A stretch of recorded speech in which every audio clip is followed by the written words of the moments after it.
Bapak Ibu saudara-saudara sekalian yang dikasihi dalam Kristus.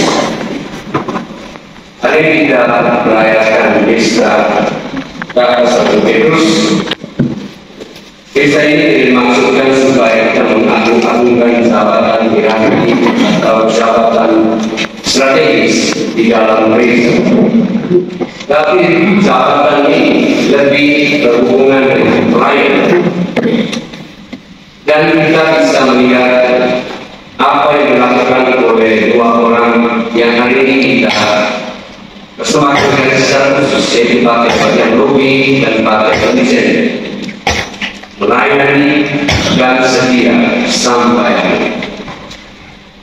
Saya ingin mendalami teks bacaan Injil dan bacaan pertama kesempatan ini dalam dua bagian, tentang Yesus yang mengajar para muridnya di daerah Kaisarea Filipi dan bertanya tentang identitasnya yang sekaligus sebagai tugas yang akan mereka laksanakan. Yang pertama, itu tentang tempat, pemilihan tempat, dan keluar isi dari percakapan itu sendiri. Kalau kita baca teks ini baik juga di Injil Matius menyatakan bahwa Yesus dengan para muridnya berada di daerah Kaisarea Filipi, wilayah yang paling utara. Kita tahu wilayah sekarang berbagai peristiwa Yesus, Yudea bagian selatan dengan Samaria yang utara Galilea.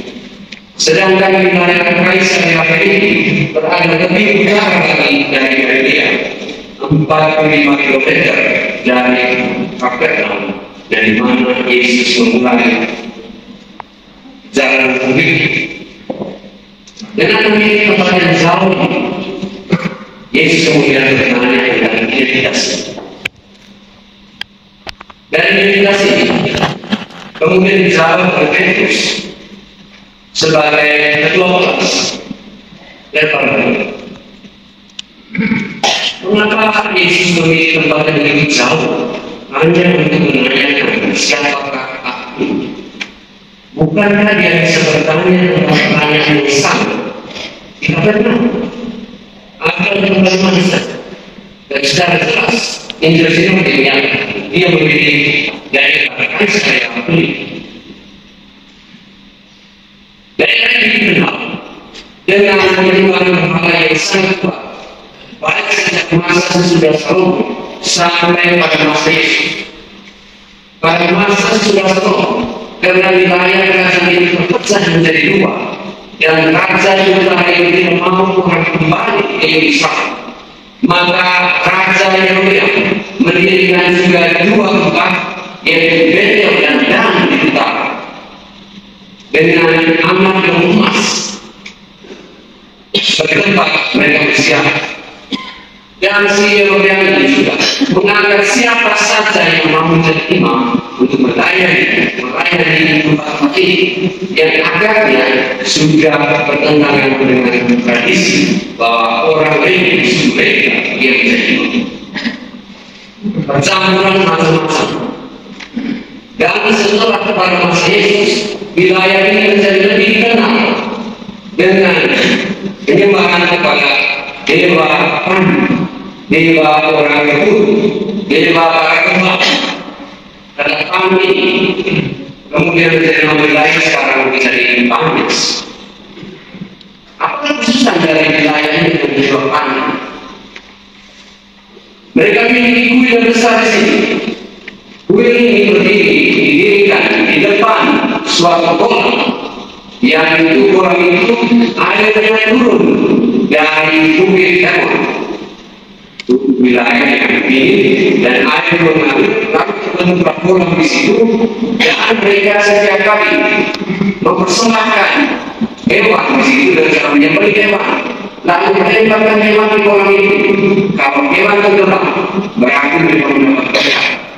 Dan hewan kalau dia tenggelam, mereka mesti membuat lagi pulang sampai tenggelam. Mungkin secara dikatakan kalau memang apa udara yang keluar seluruhnya dari batu ini menjadi lemah, tapi mereka pun masih hidup biasa. Maka banyak praktik di sini dan setiap kali mereka tidak mengadakan itu kembali, mereka menjadi takut karena ada banyak sekali tantangan, banyak sekali bencana yang terjadi, atau banyak sekali tantangan yang membuat mereka menjadi panik. Kata panik ini sendiri diambil dari nama Dewa Panik yang diletakkan kepada Dewa Panik, maka sebetulnya panik. Situasi inilah yang membuat Yesus akhirnya mengajak para murid sampai ke tempat ini dan dia mulai bertanya, siapakah aku? Tempat yang jauh dari biasa, di mana mereka mungkin melihat mujizat dan segala macam. Sekarang Yesus mengajak mereka ke tempat yang baru, sunyi, dan menenangkan di hadapan Dewa Panik. Jalan mereka menentukan kehidupan mereka, bisa jadi mereka menjadi panik sepanjang kehidupan. Dan di sini Yesus yang sendiri menunggu jawaban dari masing-masing mereka untuk siapa ini. Di tengah banyak masyarakat yang menerima Dewa Panik, pertanyaan manusia, siapakah ini setelah mengenal Yesus, menjadi sangat penting karena pengenalan yang benar akan juga membawa konsekuensi sama. Apa bisa kita pelajari dari perbedaan? Kita mungkin berjalan bersama dalam kebersamaan. Tidak ada yang dan berhenti berbagai hal, tapi berakhir Tuhan memanggil kita dalam kesendirian kita. Di tengah dunia ini, di tengah banyak sekali tantangan dan ingat-ingatnya tawaran dunia ini, kita mesti tahu siapakah Yesus. Siapakah dia yang tidak ikut? Jawaban itu akan membawa dengan batu bagi kita. Kalau kita sering yakin dia adalah Mesias, putra yang benar. Kita mungkin mengenal dua orang itu. Dua orang yang kita cuma bisa sampai pada kesempatan ini. Para hakim mereka setelah begitu banyak pelayanan, dua-duanya menghuni yang sama. Bersama yang sendiri. Setelah ingat-ingat pelayanan yang luar biasa. Saya yakin 4 tahun berjalan mereka berusaha untuk mencapai siapakah Tuhan saya secara tidak. Mungkin untuk materi yang lebih mengagumkan karena dia tidak mampu. Dia orang yang menjadi hidup. Yang kadang-kadang biasanya lebih banyak meskipun tidak mampu. Dan mungkin pada ini misalnya kalau orang yang tidak biasa, maka dia memberikan tanggapan dengan yang biasa. Tapi dia tidak keluar ke dalam, maka dia menyambutnya dengan berteriak-teriak. Salah satu adik kandungnya bernama ketika datang, dia tahu bahwa pasti materi ini akan berteriak. Maka sebelum materi ini berteriak, dia berteriak keluar.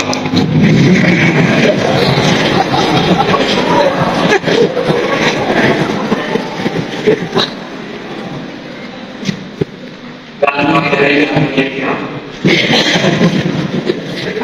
Dan ternyata dia punya suara jauh lebih besar dari suara. Ya, kedua orang itu memiliki satu bangsa yang memperdalam pemahaman mereka. Satunya suaranya pastoral, satunya suaranya intelektual. Perjalanan bukan hanya tergantung dari pastoral atau intelektual. Jawaban tergantung dari perjalanan batin masing-masing. Inilah kita Ketika Tuhan memanggil kita ke saya yang ini kita, apa sesungguhnya salah? Supaya kesiapan dalam hidup sekarang, supaya kemudian kita menemui saat-saat kita yang sendiri, kita tidak merasa sendiri dengan Tuhan ternyata selalu bersama. Baik, jawaban bagian kedua yang ini dalam dengan bahasa Melayu, yaitu tentang Yesus. Dan yang keempat dipindahkan dari Makedonia menuju Kaisar ini. Tapi pertanyaan Yesus bukan pertanyaan ujian akhir, ujian nasional. Bukan juga pertanyaan besar. Pertanyaan ini hanya sebagai batu loncatan untuk tugas yang selanjutnya. Yaitu dia mengatakan kepada Petrus bahwa Petrus akan menjadi kepala, dan di atas Petrus tidak sebatas pula dia akan mendirikan jemaat, dan kerajaan maut tidak akan mengalahkan. Gambaran ini muncul dari wilayah Kaisar Filipi, di mana seperti dikatakan tadi, di situ ada kurang. Dan ketika mereka melemparkan hewan ke dalam kolam itu disembelih, maka mereka menyelam dan kemudian menghilang entah kemana karena air pasti muncul di tempat lain.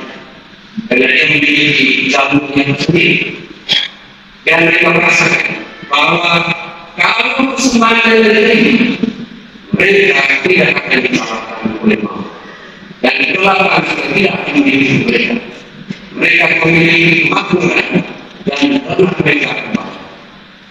Sekarang Yesus mengambil gambar dan mengatakan kepada Petrus, engkau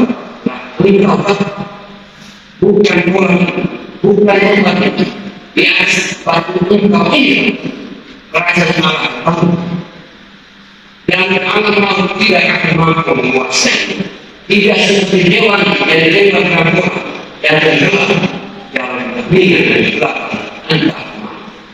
Tapi melalui Petrus di atas batas, kerajaan maut tampak, kerajaan terang tampak, dan maut tidak mampu menguasai.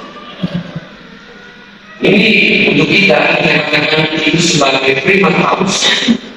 Petrus menjadi primus inter pares yang utama dari semua mereka. Tugas ini tidak hanya menjadi tugas ini adalah untuk Tuhan. Dan Petrus mengerti baik keadaan ini, sehingga dia menulis surat pertama Petrus yang terbaca, yang terdengar. Ya, jadi kembali satu bagian lain, bukan dengan terpaksa, tapi dengan sukarela. Dengan semangat untuk menyelamatkan satu sama lain. Dan inilah panggilan bagi kita sekalian untuk menjadi gembala satu sama lain. Jadi saja kita mulai dari diri kita sendiri. Dan kami untuk kita bertanya di dalam ini, tetapi tidak tahu Rasul Petrus juga jatuh bangun untuk mencari seorang gembala yang baik. Ketika dia dihadapkan dengan Yesus yang dari sakit yang tahu, dia mengalami kebingungan psikologis. Dalam semalam Yesus berbuat, dan kemudian ditanya, apakah engkau murid orang? Dan Petrus selalu kebingungan. Dia menjawab, bukan. Dia pertama bukan untuk menyelamatkan dirinya sendiri, tetapi karena secara psikologis dia tidak mengerti lagi. Guru saya yang begitu hebat yang saya katakan Mesias, kok bisa seperti ini tanpa sebab?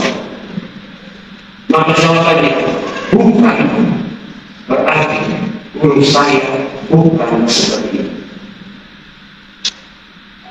Beliau seperti terus sampai kemudian sesudah dibangkitkan.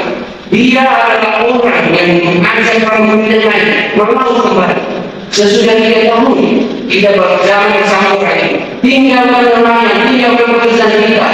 Tapi orang ini yang hebat-hebat, yang dikatakan Mesias semua mati dalam satu malam. Pengadilan berjalan dengan cepat tanpa dia sendiri mengatakan apa. mengajaklah, tapi kemudian dia ditangkap kembali, lebih makan bersama, dan kemudian ditanya, apakah engkau mengizinkan 3 kali supaya tenaga pernikahan ini? Apakah Petrus masih bersedia? Yes. Dari tradisi kita tahu yang berikut sampai di rumah kemudian dia melarikan diri dari rumah tak membela iman sampai tidak tahu sehingga tentang Tuhan. Yesus berjumpa dengan dia dan bertanya, "Kamu kemana? Apakah saya harus masuk kembali ke saya?"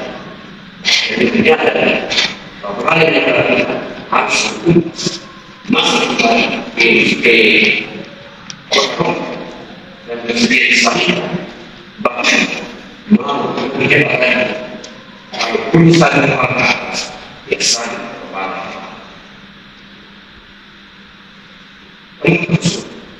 tapi Bapak Ibu saudara sekalian, kita juga bukan mempertahankan status kita berdasarkan KTP kita, Katolik, pengikut Kristus, tapi dari menjadi pembawa satu sama lain.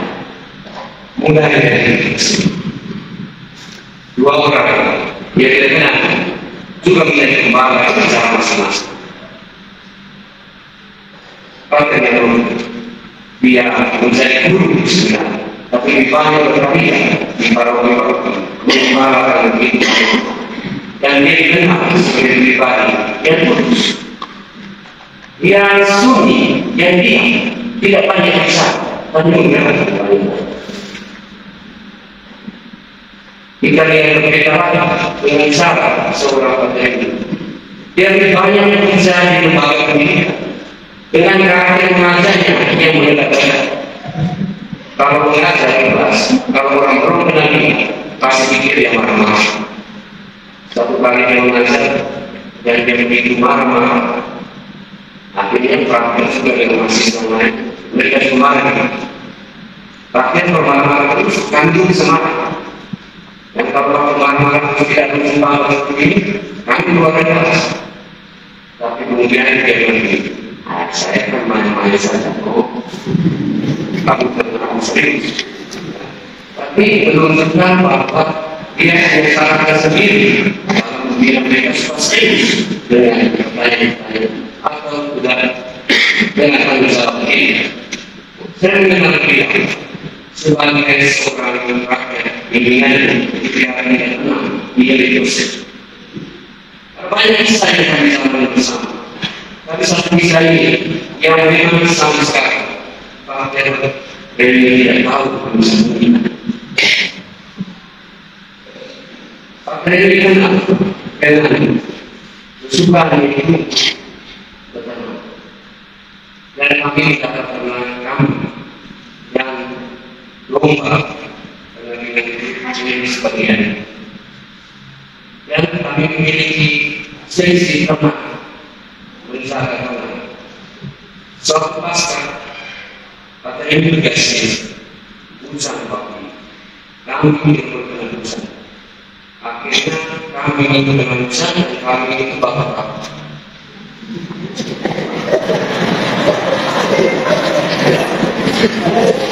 lalu kemudian dia mulai berjalan dan dia mulai respect. Kami sudah berbagai kemarin. Lalu kami paling berbagai disuruh. Tidak ada problem. Kami harus melakukan kepada materi ini bahwa kami lupa. Tapi kami memiliki beri 2 sama saudara rakyat yang adalah keluarga. Dia pun dari dia kalau kami melakukan itu yang mau bagaimana boleh kamu buka saja dengan makan. Bahkan kemudian muncul kejadian ini menekankan petugas ternak tidak mengukur bahan-bahan dari domba, maka domba itu akhirnya terganggu karena tangannya beda yang terganggu lebih di Indonesia. Kami tidak tahu Tapi ketika berlewat kalian doa itu sudah semua. Ketakutan adalah pasti perkara yang kedua. Lalu kami sekali lagi berkompetisi. Hadir ini rumah ini juga sudah sangat sakit dan berdosa. Kami tidak tahu bagaimana ini adalah kamu sembeli yang kemudian kamu masak, ya itu rumah itu berbesar banyak. Dan kami kemudian kami sembeli baik-baik.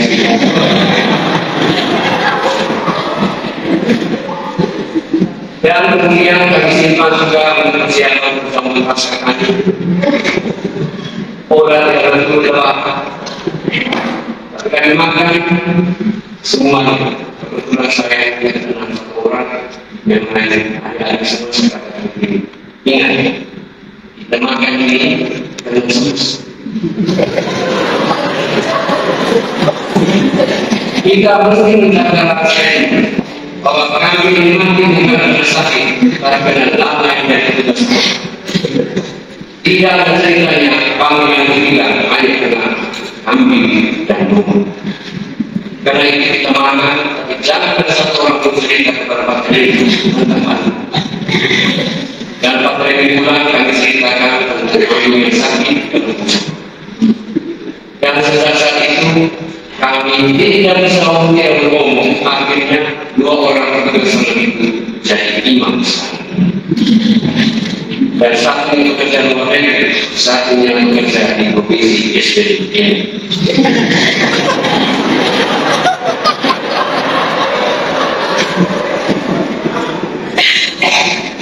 Bapak Ibu Saudara sekalian, saya ingin membayangkan Bapak Tri pasti marah kalau kami belum tidak masalah dengan tugas SPDP. Tetapi insya ini dia memiliki hati untuk mengampuni semua. Karena yang diampuni juga pasti bahwa kami yang tidak hanya ditentukan oleh kami dan Tuhan. Ini tidak mengatakan peraturan buat bersama. Di akhir pertemuan ini kita diajak kembali lagi. Apa pertanyaan Yesus bagi kita sekalian? Di dalam kasih yang dimiliki kepada kita, dalam sumber kita, dalam persoalan dan apa yang bisa kita buat untuk menjadi kepala satu sama lain dalam kehidupan ini. Semoga kalau kita guna bagi keselamatan dan teknologi dan materi dan semoga kita semoga kita Yesus agar mampu kita jauh lebih baik dan menjadi kepala satu sama lain. Tuhan